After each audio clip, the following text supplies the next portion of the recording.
My interest in politics basically started in 1977, actually, when I was about 20 years old. At that time, I had a couple of aunts who were involved with the National Indian Brotherhood. So that was the beginning of a consciousness of being Aboriginal after having been brought up in an urban environment. And so I took courses and learned more about Aboriginal people, especially on the West Coast. And from there I got involved in an understanding of the politics and understanding of the spirituality and so forth, right? So in 1979 I took a course, or sorry, a Bachelor of Arts program at Brandon University in Manitoba, and it was Native Studies program. And through that, we learned politics, we learned about Native organizations, we learned about the history, the context, the colonization, all that educational background that informs our struggle.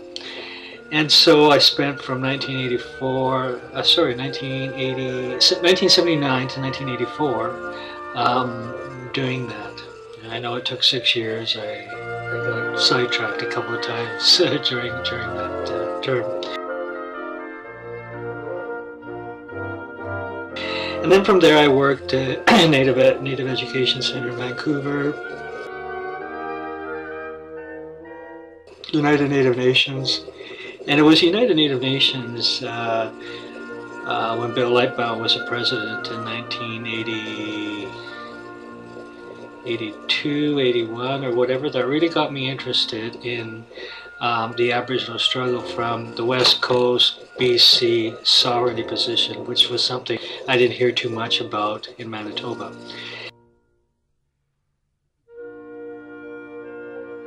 And, you know, working on a number of different projects was very interesting.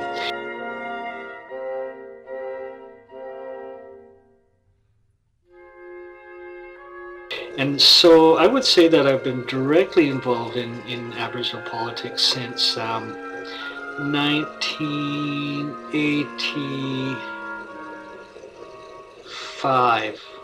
Yeah, I would say 1985, so 95, 05, about 26 years, 27 years or something. Yeah.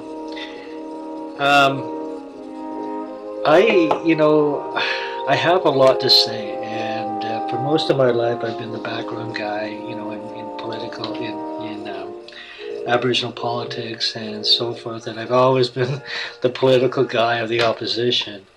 And, you know, we have always taken a strong sovereignty position with respect to a lot of other stuff.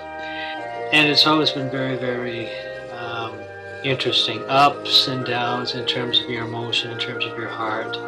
And, you know, through the years since 1980, I think we got some stuff right, we got some stuff wrong. And in all of that process, I burnt out. And part of what I'm trying to do now is sort of deconstruct everything I believe, rethink, re-challenge, reposition myself, to get that energy back, to get the energy to do what is my calling in life, I think, and that is to fight for justice through the lens of the Aboriginal struggle for our lives, lands, and resources. What was really something that I experienced that I never was taught about in university was the lateral oppression within ourselves. I got in trouble with small L liberal Aboriginal leaders who simply felt that, you know, if we adopt a system, learn it, education in terms of absorbing ideas and knowledge and then turning it around and using it against the establishment, we would be better off. That's sort of like Betty Friedan's, you know, feminism, liberal feminism, where there's enough women in a system that the system will change. Well,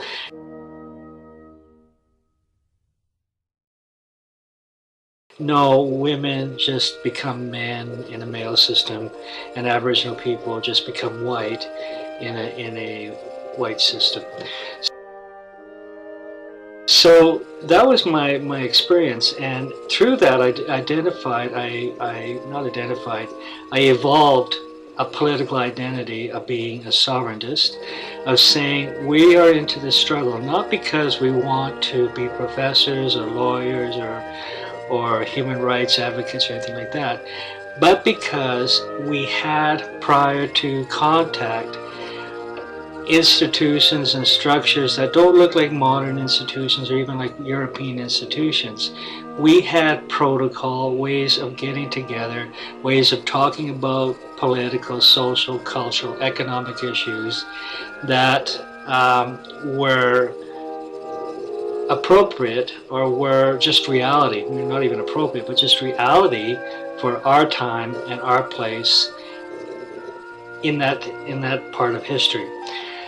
So when I got involved in the struggle, I really thought it was about not changing Western society, but really developing, creating, or recreating, borrowing from or taking back from the values of the past and creating contemporary Aboriginal institutions, not simply putting our people into institutions. So you can see that I think my position was very strong, and it was very clear that Aboriginal people, to be ourselves, had the right to develop our own organizations.